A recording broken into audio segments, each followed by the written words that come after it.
कार्यक्रम के पुण्यार्जक हैं श्री पदम जैन, पुष्पा जैन, दीपाली, सत्या, निधि, विपिन, मीरा एवं गोधा परिवार। मैरी गोल्ड 207, मंगलम, आनंदा, जयपुर। श्री सुमेर, विमला, प्रज्ञेश, अनमोल, छाबड़ा, अंजलि, अनुज, प्रेक्षा, पीयूष, अद्विक, कायरा, कासलीवाल, पांडिचेरी। श्री भंवर लाल जी, श्रीपाल जी, कुसुम, अमित, दीपशिखा, सुहानी, याशिका एवं समस्त चूड़ीवाल परिवार। सुजानगढ़ निवासी, गुवाहाटी प्रवासी श्री अनिल जैन, रीना जैन, माता जी संतोष जैन, पुत्री अतिशया जैन, दामाद मोहित जैन, बेटा रिधान जैन, अतिशया आर्ट, चांदी वाले, चांदपुर, जयपुर। श्री भारतवर्षीय दिगंबर जैन संरक्षणी एवं मुनि संघ सेवा समिति के अध्यक्ष श्री सुशील बाकलीवाल जी, अजमेर, राजस्थान के 51वीं शादी की वर्षगांठ के उपलक्ष्य में श्रीमती लीला देवी, सुनील, टीना, अजय, काजल, दीपक, नीलू, नेहल, यशवी एवं समस्त परिवार, अजमेर।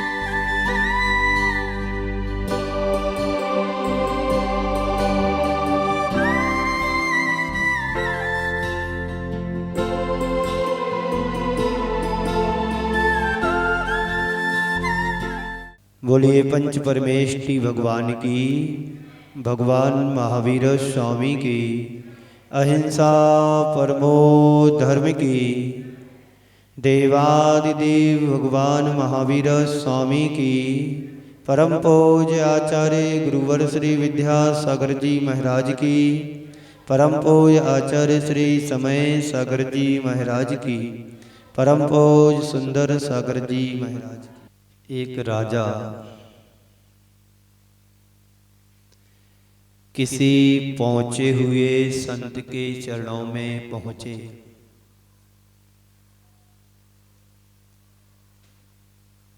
और उन्होंने संत से निवेदन किया कि मुझे तत्व उपदेश देने की कृपा करें। जैसे आप लोग जाते हैं साधु संतों के पास और निवेदन करते हैं, गुरुदेव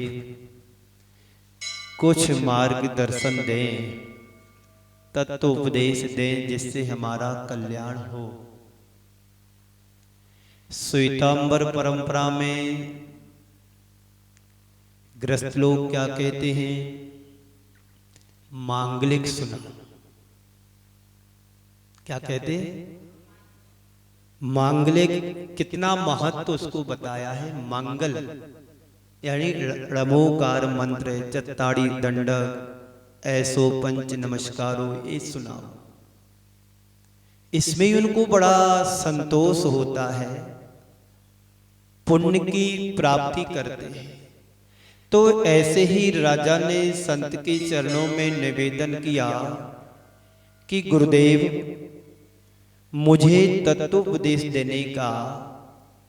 देने की कृपा करें। संत ने राजा की बात को स्वीकार करते हुए कहा, ठीक है, मैं आपको तत्वोपदेश दूंगा, पर यहां नहीं। कहां पर? किसी ग्राउंड में नहीं। मैं तुम्हारे राजमहल में आऊंगा, वहां पर तुम्हें तत्वोपदेश दूंगा और वहीं पर मैं अपनी भिक्षावृत्ति करूंगा। राजा बड़ा प्रसन्न हुआ। एक साथ दो लाभ मुझे प्राप्त हो रहे हैं। एक तो गुरुदेव का मंगल आशीर्वाद और दूसरा भिक्षावृत्ति कराने का सौभाग्य।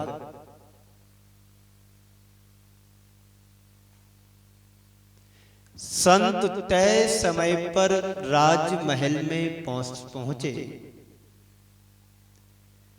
राजा ने पहले तो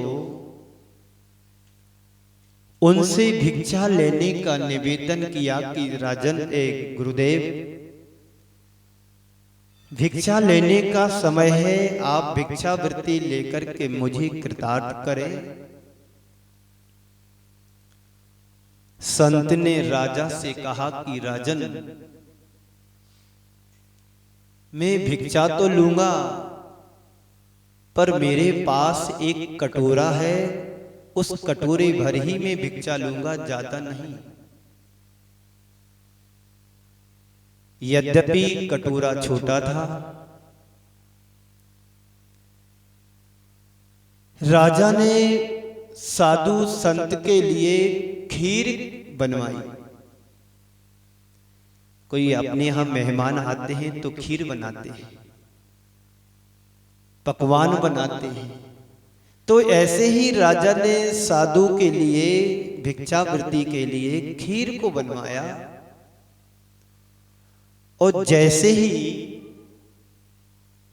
उस कटोरे में राजा ने खीर को परोसी, लेकिन कटोरा भरा नहीं। सारी की सारी खीर उस कटोरे में परोस दी, लेकिन कटोरा भरा नहीं। राजा को बड़ा आश्चर्य हुआ कि मैंने इतनी सारी खीर बनवाई और कटोरे में डाली, कटोरा भरा नहीं। तो राजा को थोड़ा अच्छा नहीं लगा, तो और खीर बनवाई और डाली, फिर भी कटोरा नहीं भरा। एक बार नहीं, दो बार नहीं, 3 बार खीर को बनवा करके कटोरे में डाली, लेकिन कटोरा भरा नहीं, खाली का खाली रहा।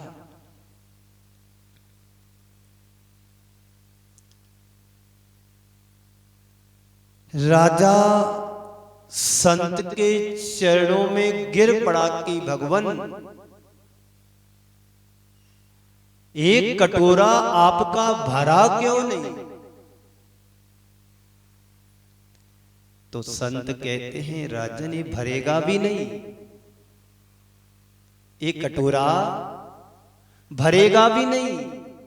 फिर पुनः राजा ने संत के चरणों में जिज्ञासा रखी, राजन यह गुरुदेव, यह तो बतलाओ कि एक कटोरा भरेगा नहीं तो क्यों नहीं भरेगा, और एक कटोरा किस धातु का बना है और क्यों नहीं भरेगा? राजा की बात को सुनकर के संत मुस्कुराए और कहा कि राजन, एक कटोरा कभी नहीं भरेगा, और एक कटोरा धातु का नहीं है, ये मानव के मन का कटोरा है जो कभी भरने वाला नहीं है। धातु का कटोरा तो फिर भी भर सकता है, लेकिन मानव के मन का कटोरा कभी नहीं भर सकता है। संत कहते हैं सब कटोरे भर सकते, लेकिन मानव के मन का कटोरा कभी नहीं भर सकता। उसे जितना जितना हम भरना चाहें या भरने का प्रयास करते हैं, वह उतना उतना ही खाली होता चला जाता है। मनुष्य के मन की एक बहुत बड़ी दुर्बलता है, वह जितना चाहता है उसकी उतनी इच्छाएं बढ़ती जाती हैं। हम उसे जितना भरने का प्रयास करते हैं, हमारी प्यास उतनी बढ़ती चली जाती है। बोलो, ऐसा होता है कि नहीं? आपके पास इच्छाएं होंगी, आप एक इच्छा को पूरा करने जाते हैं, उसकी पूर्ति कर भी लेते हैं, लेकिन दूसरी इच्छा मन में उत्पन्न होने लगती है। एक प्लानिंग को पूरा करते हैं, दूसरी मन में प्लानिंग तैयार होने लगती है। उसकी व्यवस्थाओं को जुटाने में सारा जीवन चला जाता है, लेकिन व्यक्ति की इच्छाएं कभी पूरी नहीं हो सकती हैं। सबका यह अनुभव है कि नहीं? आज से 25 वर्ष पहले साड़ियां खरीदी थी, तो अब नहीं खरीदना चाहिए। हर वर्ष कुछ ना कुछ लगा रहता है, कभी साड़ी, कभी ज्वेलरी, कभी घूमना, कभी होटल में जाना, कभी पिकनिक पर जाना, कभी पार्टी में जाना, कभी क्षेत्रों की वंदना के लिए जाना। ये क्या है? ये व्यक्ति के अंदर की जिज्ञासा है, इच्छाएं है, चाह है।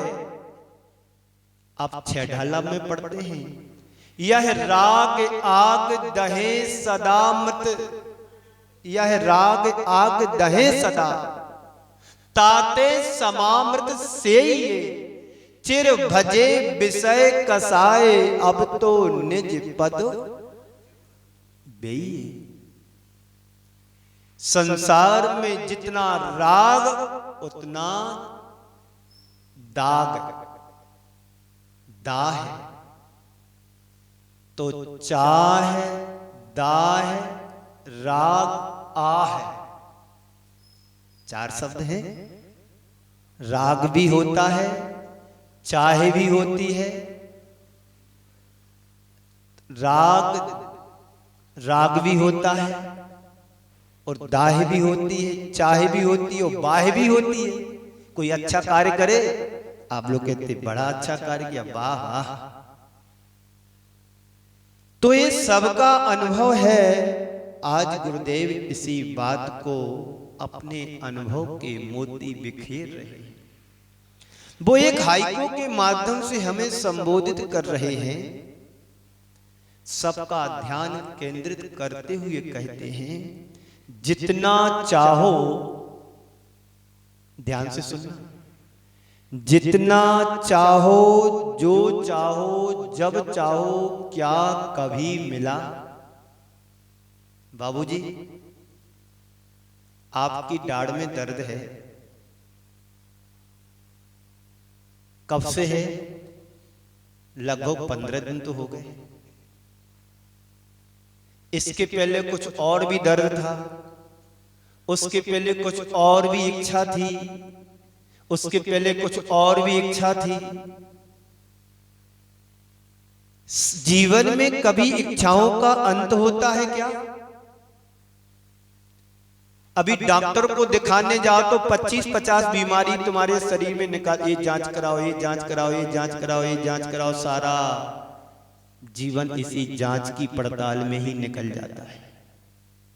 कभी सुख मिला? हम देखते हैं, चाहते हैं व्यक्ति में सुख मिलेगा, वस्तु में सुख मिलेगा, पर क्या वहां पर सुख है? क्या अनुभव बोलता है? सुख नहीं, सुखाभास जैसा प्रतिभास होता है। यथार्थ सुख तो पंचम गति में है, जो सिद्ध अवस्था है। इसी चाह की दाह में संसार का प्रत्येक प्राणी दौड़ लगा रहा है, और पाता कुछ नहीं है। मिल भी जाए तो क्या मिलेगा? जो अभी है कल रहे ना रहे कोई गारंटी नहीं। इच्छाओं की चाह में सारा जीवन व्यक्ति गमा देता है, लेकिन उसकी पूर्ति कभी होती नहीं है। मैंने किसी के मुख से कभी सुना था बचपन में, दो चीजों की कभी पूर्ति नहीं कर सकता व्यक्ति, सारी जिंदगी बीत जाती है, उन दो की पूर्ति नहीं हो पाती। नंबर 1, अपनी स्त्री की कभी इच्छा पूर्ति व्यक्ति नहीं कर पाता है। हमेशा कुछ ना कुछ उसके जीवन में लगा रहता। आज ये डिमांड, कल वो डिमांड, आज ये जरूरत, कल वो जरूरत। सारी जिंदगी उसकी पूर्ति करने में व्यक्ति पूरा हो जाता, पर उसकी डिमांड पूरी नहीं होती। दूसरी बात, मकान होता है ना, मकान, उसको बनाने में सारी जिंदगी तुम्हारी लग जाती है, कभी मकान की पूर्ति नहीं हो पाती। कुछ ना कुछ काम निकलता रहता, कभी फर्नीचर, कभी कलर, कभी रिपेयरिंग, कभी कुछ, कभी ये, कभी वो। सारी जिंदगी उसकी सेवा में निकल जाती है। दो चीजें संसार में है, इसकी कभी पूर्ति हो नहीं सकती। बाबूजी आपके दादाजी आज से 150 साल बना करके गए, पहले उस विभूति को आज आप रिपेयरिंग करा रहे हैं। आप करा के जाके 50 साल बाद कोई दूसरा आएगा, उसकी रिपेयरिंग कराएगा, फिर कोई दूसरा आएगा, उसकी संरक्षण करेगा, रिपेयरिंग करेगा, व्यवस्था बनाएगा। आप एक बार घर में कलर कराते हैं, 2-3 साल बाद फिर लगता है कि अब तो धुंधला हो गया है, उसका प्रभाव कम दिखने लगा है, चलो फिर से कलर वाले को बुलाओ, पुट्टी वाले को बुलाओ, उसकी एक बार रिपेयरिंग और कर ली जाए। जिंदगी व्यक्ति इन सुख सुविधाओं के उपभोग में व्यतीत कर देता है, लेकिन कभी संतुष्टि उसको मिलती नहीं और मिलेगी भी नहीं। तो जितना चाहो, जब चाहो, जो चाहो, कभी किसी को मिला? उत्तर क्या आएगा? कभी नहीं मिला। खाते खाते ही निकल गई सारी जिंदगी, बोझा ढोते ढोते ही निकल गई सारी जिंदगी। यौवन बीता आया बुढ़ापा, डगमग डोले काया, सोते सोते ही निकल गई सारी जिंदगी। एक कहानी किसकी है? किसकी कहानी है? हमारी और तुम्हारी है। सारी जिंदगी मैनेजमेंट में निकल जाती है, लेकिन हाथ में कुछ मिलता है? 1, 2, 3 जीवन कब हो जाता है पता नहीं पड़ता है। तो संसार के प्रत्येक प्राणी की अनंत चाह है, पर सोचने की बात केवल एक है कि क्या जो मैं चाहता हूं, जितना मैं जो चाहता हूं, जब मैं चाहता हूं, तब वह मिलता है क्या? आपने सोचा कि अभी मेरी इच्छा हो रही है बहुत अच्छा व्यंजन कोई बना के दे, तो क्या मिलेगा तुम्हें? आपका मन हो रहा है कि मुझे फिल्म देखने जाना है, क्या आप जा सकते हैं अभी? आपका मन हो रहा कोई मुझे 5 लाख रुपए लाके दे दे, तो कोई देता क्या? जितना मैं चाहता हूं, जब मैं चाहता हूं, उसी समय मिलेगा क्या? मैं चाहता हूं कि 1500 लोग प्रवचन सुनने बैठे, मैं चाहता हूं रोज हमारे आगे पीछे लोग घूमें, मैं चाहता हूं मुझे अच्छे व्यंजन खाने के लिए मिले, शरीर साथ नहीं देता।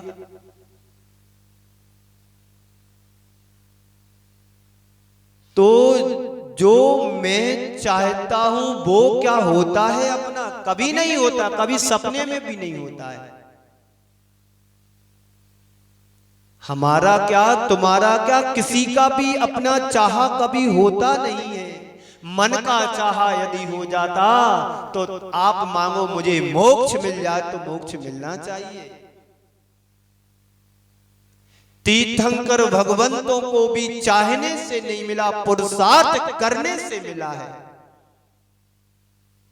कर्म की निर्जरा करने से मिला है, और वो भी एक भाव में नहीं, अनंत भाव उन्होंने लगाए, तब कर्मों की निजरा कर पाए और तभी मिला। तो संत कहते हैं चाह नहीं मिटती, दाह जरूर हो जाती है। वस्तु को देख करके, व्यक्ति को देख करके चाह मिटती नहीं है, अपितु प्यास बढ़ती है, हमारा प्रयास जारी रहता है। क्यों? आस लगी है इसलिए प्रयास है। कहते आशा से आसमान टिका होता है, उम्मीदों से कार्य होते हैं। मैं अभी रूम पर था, मैंने सोचा कोई आएगा तो मैं जाऊंगा, और जो आए वो भी चले गए। महाराज को ठिकाने पर रख कर, तो अपना चाहा कभी होता नहीं है, जो जितना चाहता उतना कभी मिलता नहीं है। मैं चाहता हूं कि मैंने परीक्षा दी है तो 100% मेरा रिजल्ट आना चाहिए, तो हमारे चाहने से नहीं होगा, जितना लिखोगे उतना ही मिलेगा।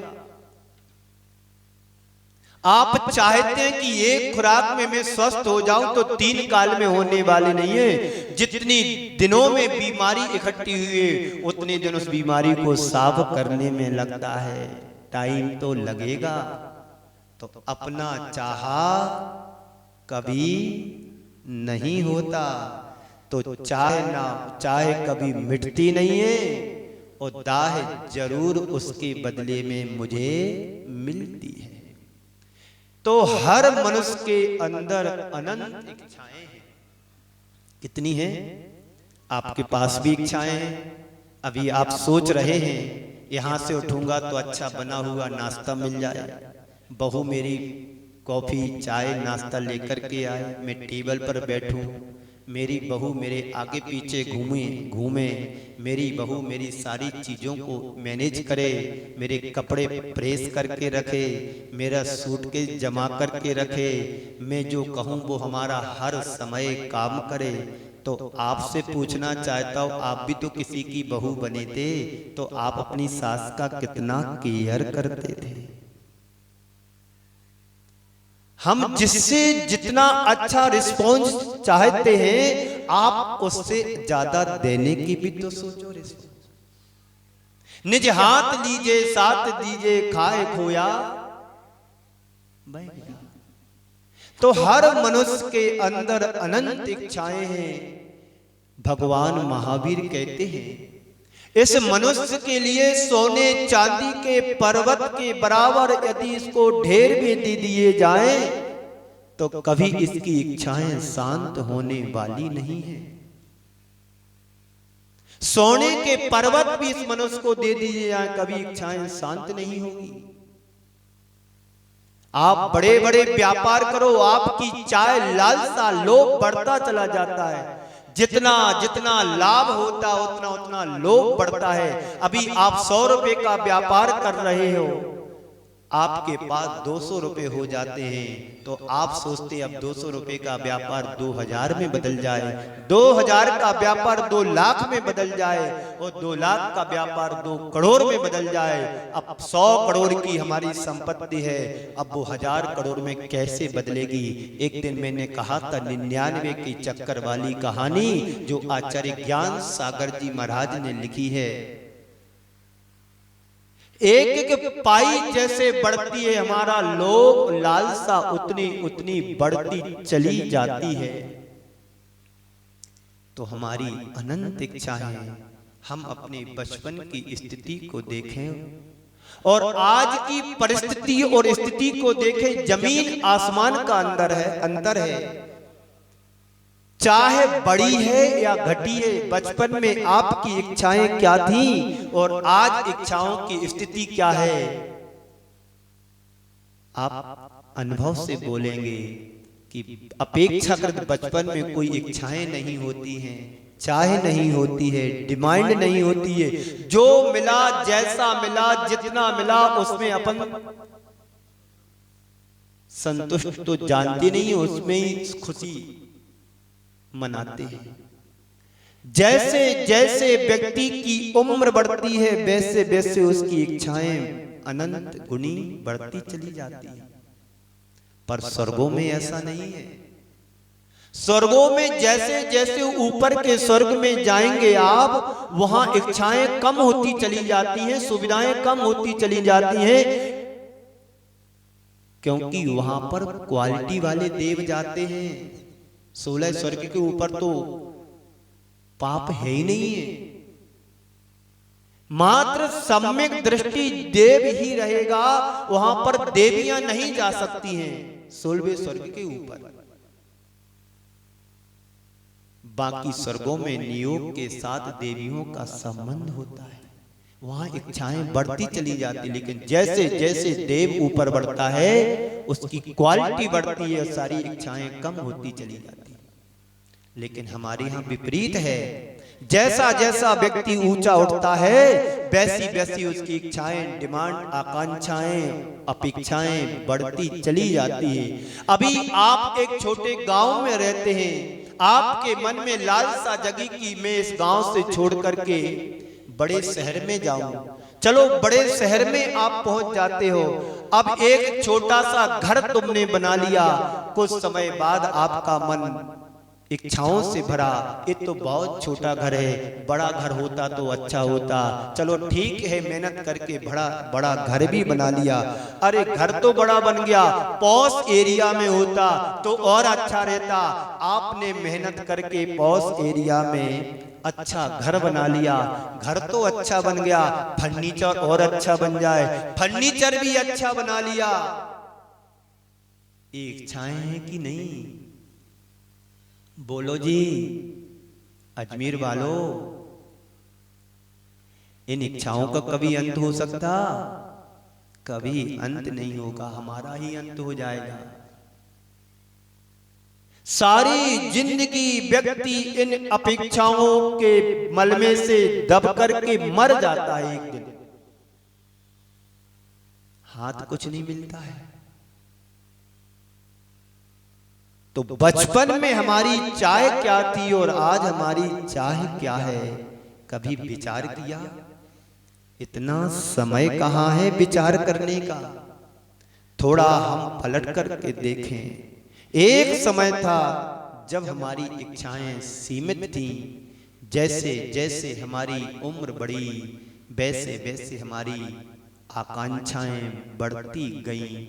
जब मेरे पास कुछ नहीं था, किराए के मकान में थे, सोचा अपन एक छोटा सा घर बना लूं। घर भी बना लिया, लेकिन उससे संतुष्ट नहीं हुए और आगे बढ़ते बढ़ते सोचा अब जयपुर में जाकर के रहूं।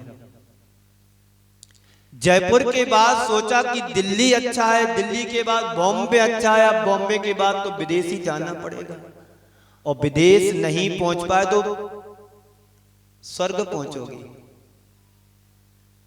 ये क्या है? सब इच्छाएं हैं, इन इच्छाओं का कभी अंत नहीं है।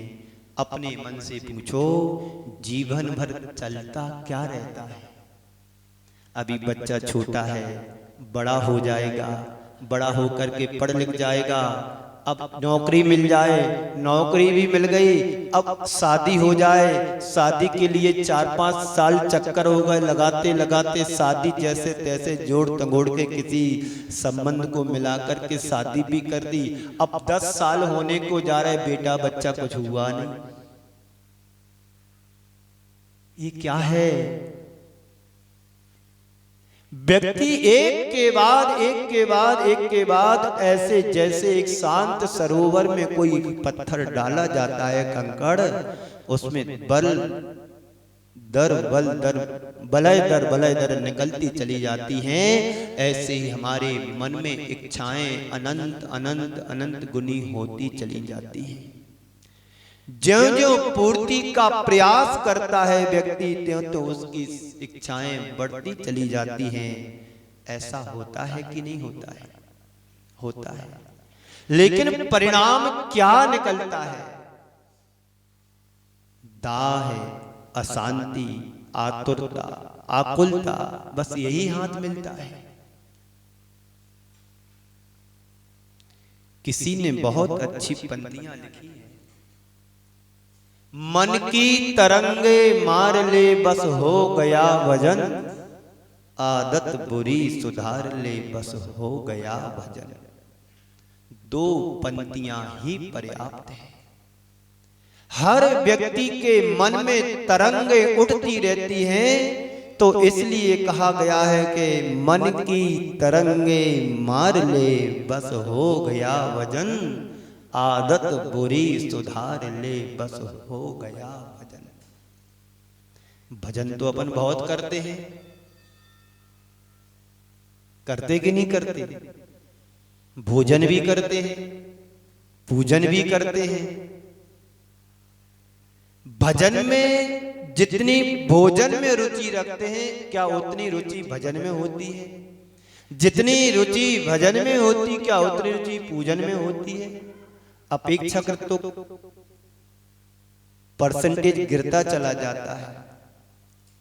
पूजन में कम मन लगेगा, भजन में ज्यादा लगेगा। भजन में कम मन लगेगा, भोजन में ज्यादा लगेगा। होता ना ऐसा?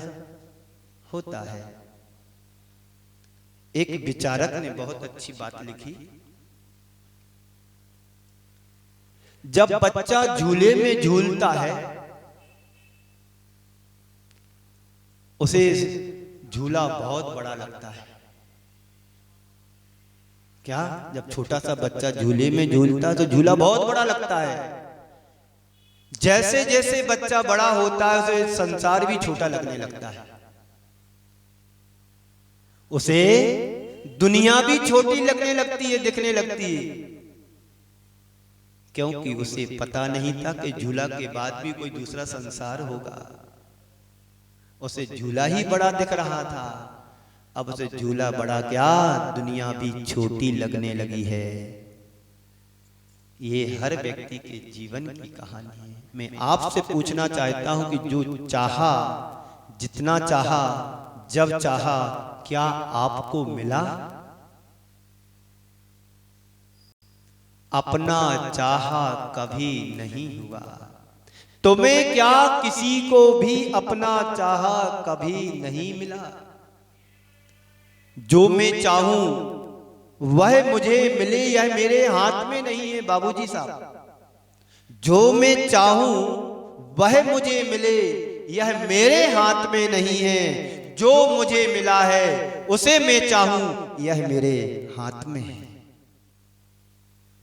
जो तुम्हें पुण्य से मिला है उसे चाहो, उसे एक्सेप्ट करो, स्वीकार भाव से स्वीकार करो। इसी में जीवन का आनंद है, नहीं तो द्वंद्व तो हर पल चल ही रहा है। संत साला को बनाया और संत साला समस्या साला बन गई। समाज ने कोड़ी कोड़ी जोड़ करके संत साला का निर्माण कराया और एक पर्सन आया, उस पर अधिकार जमा लिया। सिर दर्द हो गया आनंद की जगह। आनंद कब आएगा जीवन में? जब संतोष रूपी धन का तुम धन को स्वीकार करोगी तब। नहीं तो जीवन में द्वंद्व चलता ही रहता है। इसलिए गुरुदेव कह रहे हैं, जो चाहो जितना चाहो, कभी क्या मिला किसी को? कभी नहीं मिला और मिलेगा भी नहीं। तुम्हें क्या, मुझे क्या, किसी को भी मिलने वाला नहीं है अपना चाहा। जो तुम्हारा पुण्य होगा, जो तुम्हारे भाग्य में होगा, जो तुम्हारी किस्मत में होगा, वही तुम्हें मिलने वाला है। चक्रवर्तियों के जीवन में भी अल्पता और अभाव देखने को मिलती है। जितना उनका पुण्य होता है तो उन्हें मिलता है, और पुण्य जैसे ही समाप्त होता है तो नरक निगोद की यात्रा का भी यात्रा करना पड़ती है। स्वर्गों के देवों को भी अपना चाहा नहीं मिला, वहां पर भी मानसिक रोग लगा हुआ है। मेरे से वैभवशाली देव कैसे बन गया? मैं भी तो स्वर्ग में हूं। एक देव सिंहासन पर बैठा है और एक देव वहां बैठा है जहां पर जूते चप्पल उतारे जाते हैं।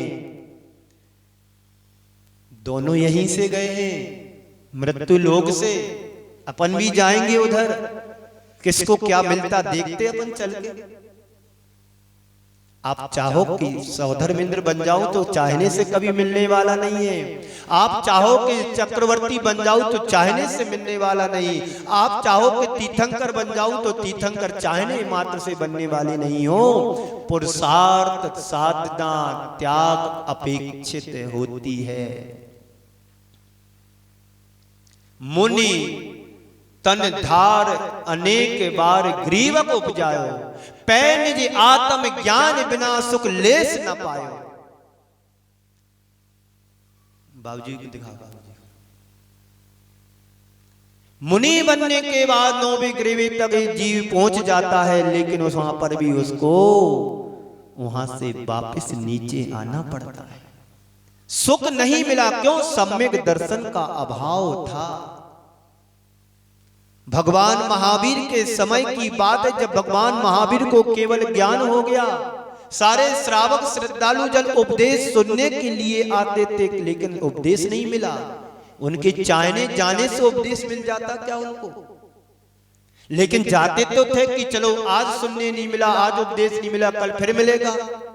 यहां तो रोज देने के बाद भी कोई नहीं आता है। पर मैं तो मानसिकता ये बना करके आता हूं, ये नहीं सुनेंगे तो कम से कम आदिनाथ चैनल के माध्यम से अनंत लोग तो सुन रहे हैं, कम से कम लाखों लोग तो सुन रहे हैं, उनका तो भला होगा। इस कार्यक्रम के पुण्यार्जक थे श्री पदम जैन, पुष्पा जैन, दीपाली सत्या, निधि विपिन, मीरा एवं गोधा परिवार, मैरी गोल्ड 207, मंगलम आनंदा जयपुर। श्री सुमेर, विमला, प्रज्ञेश, अनमोल छाबड़ा, अंजलि, अनुज, प्रेक्षा, पीयूष, अद्विक, कायरा, कासलीवाल, पांडिचेरी। श्री भंवरलाल जी, श्रीपाल जी, कुसुम, अमित, दीपशिखा, सुहानी, याशिका एवं समस्त चूड़ीवाल परिवार। सुजानगढ़ निवासी, गुवाहाटी प्रवासी श्री अनिल जैन, रीना जैन, माता जी संतोष जैन, पुत्री अतिशया जैन, दामाद मोहित जैन, बेटा रिधान जैन, अतिशया आर्ट, चांदीवाली, चांदपुर, जयपुर। श्री भारतवर्षीय दिगंबर जैन संरक्षणी एवं मुनि संघ सेवा समिति के अध्यक्ष श्री सुशील बाकलीवाल जी, अजमेर राजस्थान के 51वीं शादी की वर्षगांठ के उपलक्ष्य में श्रीमती लीला देवी, सुनील, टीना, अजय, काजल, दीपक, नीलू, नेहल, यशवी एवं समस्त परिवार अजमेर।